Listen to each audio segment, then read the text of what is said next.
I'm Thomas Hall, Executive Director of CleanStart, and I'm here with Gary Simon, founder of CleanStart. And we're Hi. here to have a chat about things that kind of interest us. One thing we want to talk about is our upcoming meetup on heavy duty EV charging on November 2nd.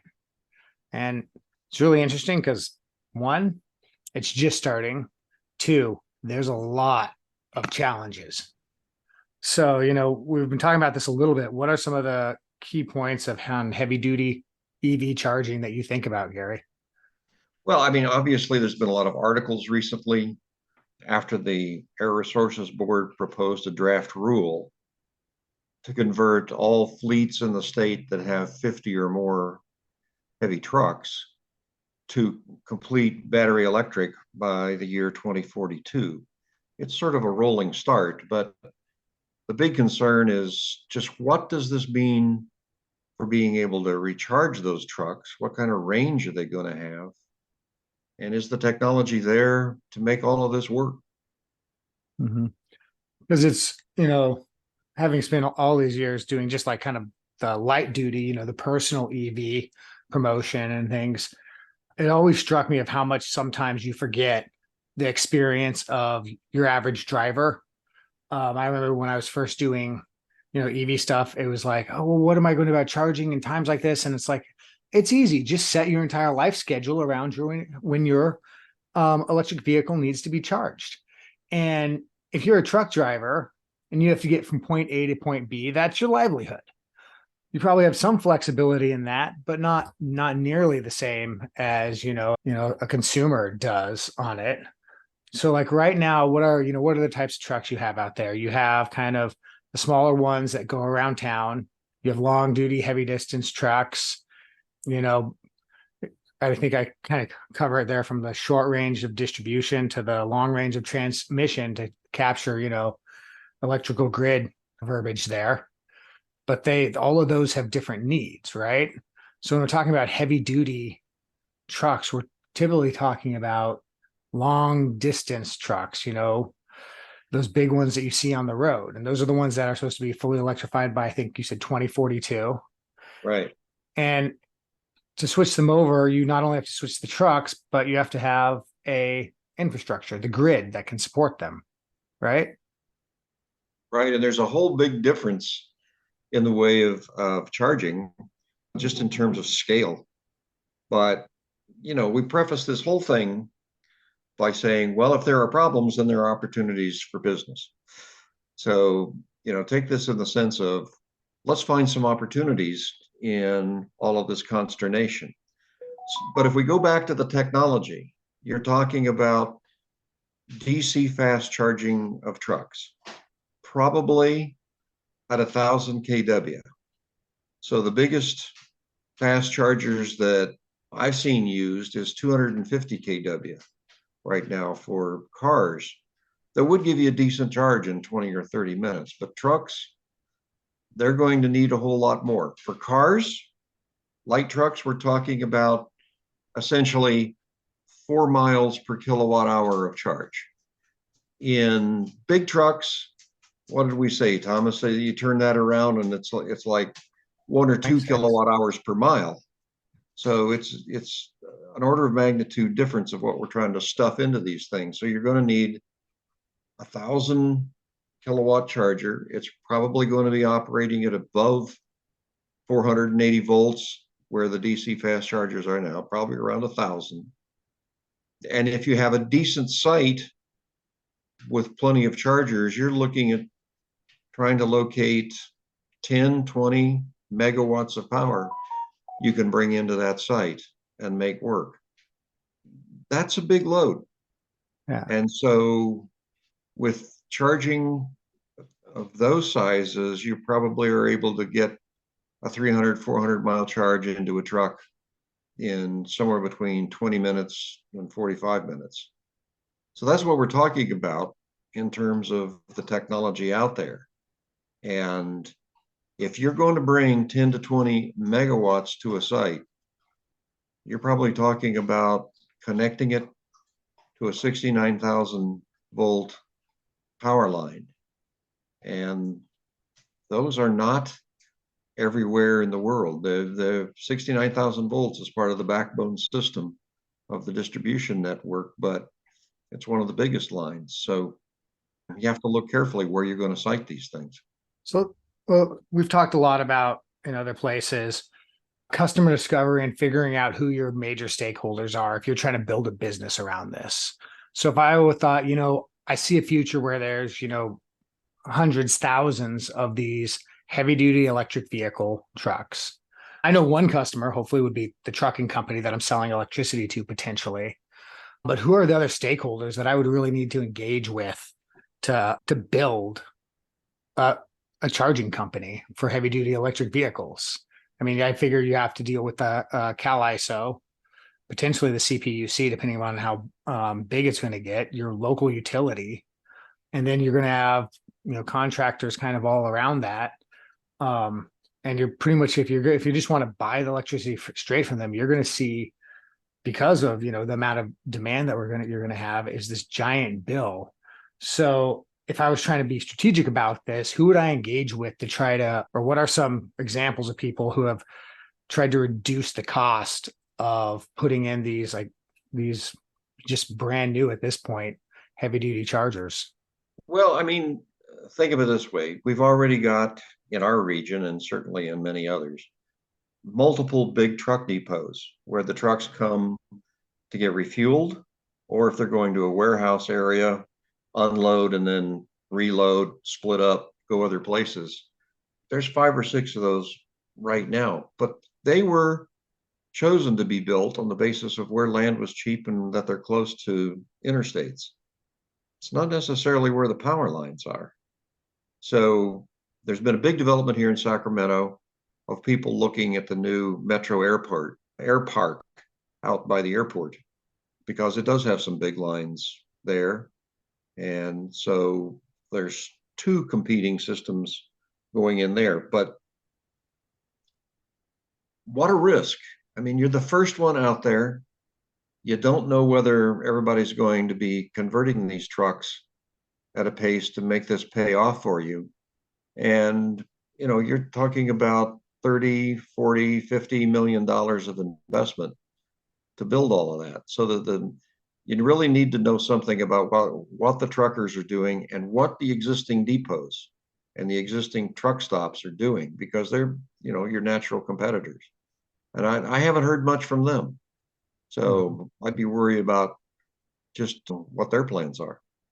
Yeah, and I mean, one thing that always encourages investment is certainty. You can be certain that there's going to be a large amount of heavy duty electric vehicles on the road by 2042, but you can't be certain about what type of nozzle they might have to connect them, because right now some of the things that we were looking at is Tesla's talking about having a 1 kilowatt fast charger. The consolidated charging standard, the CCS, I think I've seen it get up to, people demo projects up to above 700 kilowatts. But if you're trying to build something with throughput, I still haven't seen a combo Tesla CCS CHAdeMO charging station ever. I've seen CHAdeMO and CCS combo, but never one with Tesla. And if Tesla is going to become a larger standard, would you want to do a giant investment with other technology that's not Tesla if the odds are that everyone's going to be driving with a Tesla standard 5 years from now, 10 years from now, 20 years from now?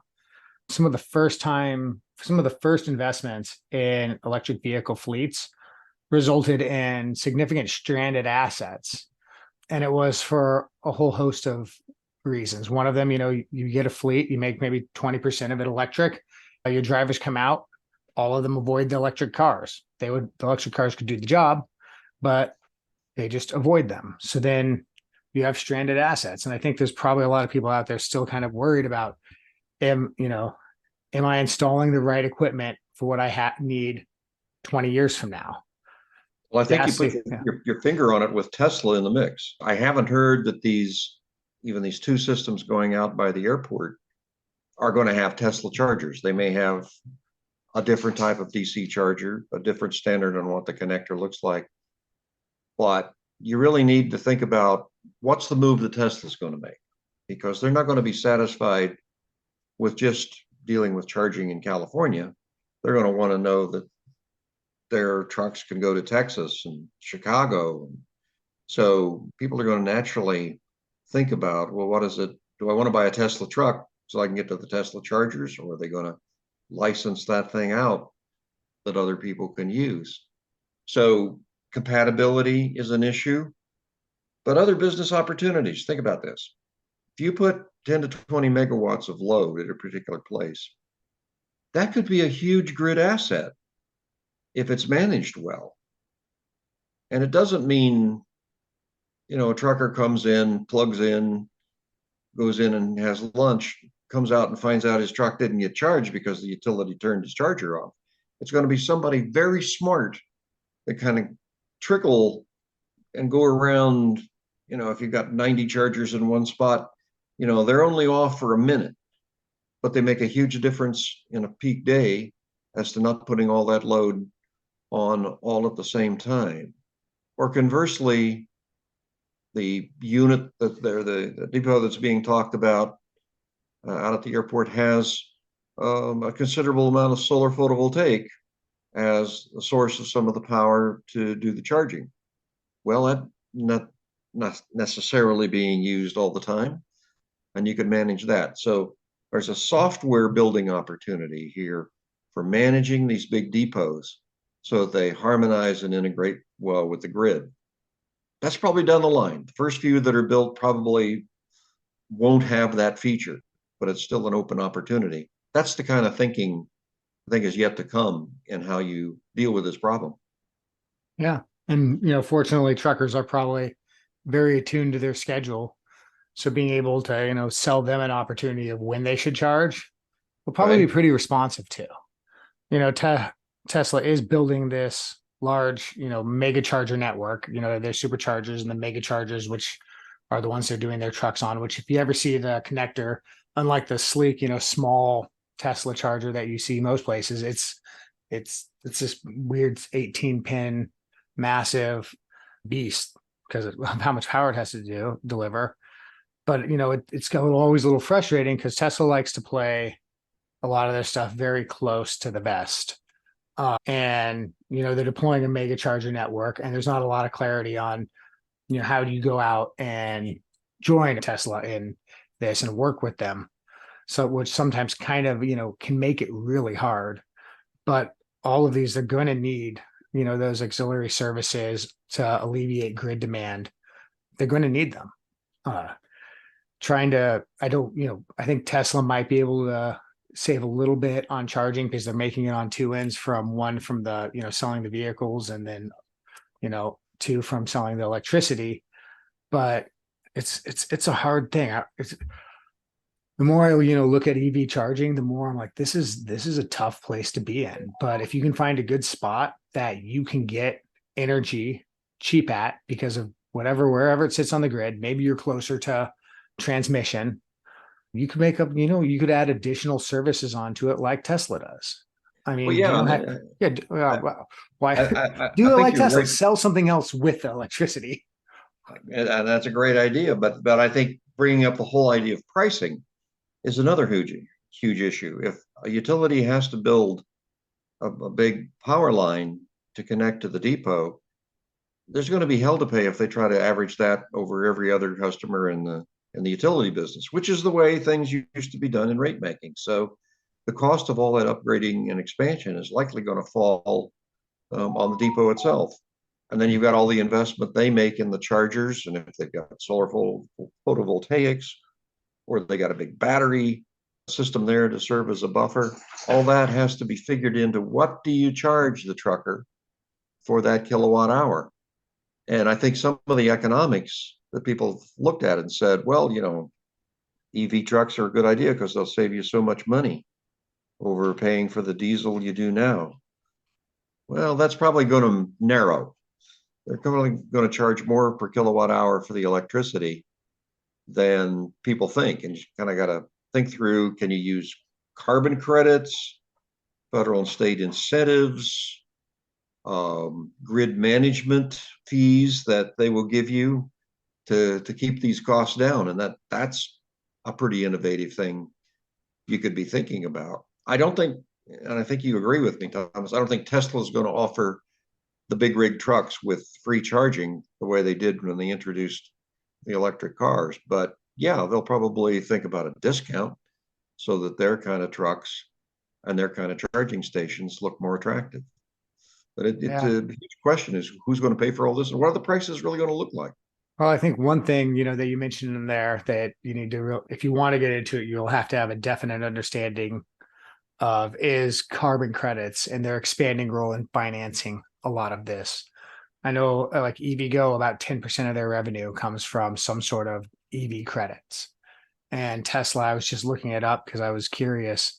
In 2022, they had $1.78 billion from EV credits. That makes up a significant amount of, of getting them into, the green. So just think, understanding those EV credit or the carbon credits, how your charging station can earn them, it can make up a good portion of your initial financing. Hopefully. Yeah, that'll all help pull everything together. And I don't Yeah. even know whether under the low carbon fuel standard that started in California and is now spread virtually throughout the West Coast, whether electric power figures into that appropriately or not. I think it may well. Another source of credits, and the low carbon fuel standard credits have been much more generous than just the cap and trade carbon credits. So you got to look at the differences there. Hmm. There's a lot of moving parts here, and I still say, so that means opportunity. Yeah. I mean, we've had a couple companies around, Sacramento even, go into the carbon credit space because of how lucrative it is just explaining it to people. Emission control, if you look them up, is one of Yeah, them. And beyond, I think Tesla, there's also, I think Lion Electric, which is working on, heavy duty long distance vehicle or long distance trucks. They've done school buses and so forth. A lot of the ones, that you still see out there are still mostly doing retrofits of larger vehicles. They may have delivered, a handful of their own chassis on these heavy duty platforms, but they're still doing a lot of retrofits. And a lot of them, they went public, during this when all this money was sloshing around in 2021 and 2022. Oh, hold on. Sorry. And they went public only, to, struggle trying to get things delivered because it's, everyone likes to look at Tesla and say like, wow, they were able to do it when everyone told them they couldn't. And right. the truth is that they spent a lot of money and they had a lot of people willing to give them money because of what they believed in, because they were the only ones there. It was not easy for Tesla to get where it is. Yeah, no, I know. And I mean, and so there's going to be some creativity in introducing electric trucks. Yeah. So, I mean, in California, we've had a tradition of putting very future-oriented technology standards in. We did this with the initial round of zero emission rules that the ARB put up, and they took those back a little bit to make it easier to get vehicles going in the direction of zero emission. I think something might happen on trucks, but also if you think about, I mean, California, huge market, yes, but if you're going to deal with the big interstate trucks, what do they do when they cross the border? So I could see somebody say, well, look, you can take the charger along with you, put a 100 horsepower diesel engine somewhere, and it basically provides that range extender to get you to the next big fast charging station for trucks. I could see that. The other thing is what's driving the interest in getting trucks off of diesel? Well, fossil fuel. So fossil carbon is the real problem here. Well, if you could run them on sustainable fuel that's not fossil carbon, that's made from all renewable components, that could be another approach. I could see modifications allowing that into the mix, but that's quite a number of minds to change, but it might work. I mean, why are we talking about sustainable aviation fuel so much? Because that's a tough one to say we're going to convert that market to electric. Maybe the same will apply to trucks. And it just isn't the same if you're emitting carbon dioxide from a renewable fuel as from fossil fuels. We want to stop emitting the fossil carbon. But recycling the carbon that's out there, that could be a part of the solution so long as we have enough carbon negative things to get the CO2 concentration in the air in line. I mean, this has been our first introductory call like this. We'll probably do more in the future, but if you agree or disagree with what we've said or want to see more of this, drop us a note. Don't forget about our meetup coming up November 2nd on this very topic. So look for us in the future to talk about many other things, clever ideas in solar, what's going on in hydrogen, what's going on in nuclear, and get some ideas about where the business opportunities might be in this new world. Thomas? Yeah, hopefully see you at the meetup. And also, there's a lot of exciting events this year. So make sure that you get out there and check out partners of ours like CleanStart and Blue Tech Valley, the wet center down there in Fresno State. And if you have a clean tech idea and want to connect and see how you can scale it, reach out to us here at cleanstart.org. Yeah, we're here. We're available through office hours. Set up a session where we can just talk. And maybe we can give you some ideas and some advice on how to proceed. Later, we'll be having our next cohort of the CEO Crash Course where we can get in depth with a handful of you to really take you to the next level in being the chief executive at your clean tech company.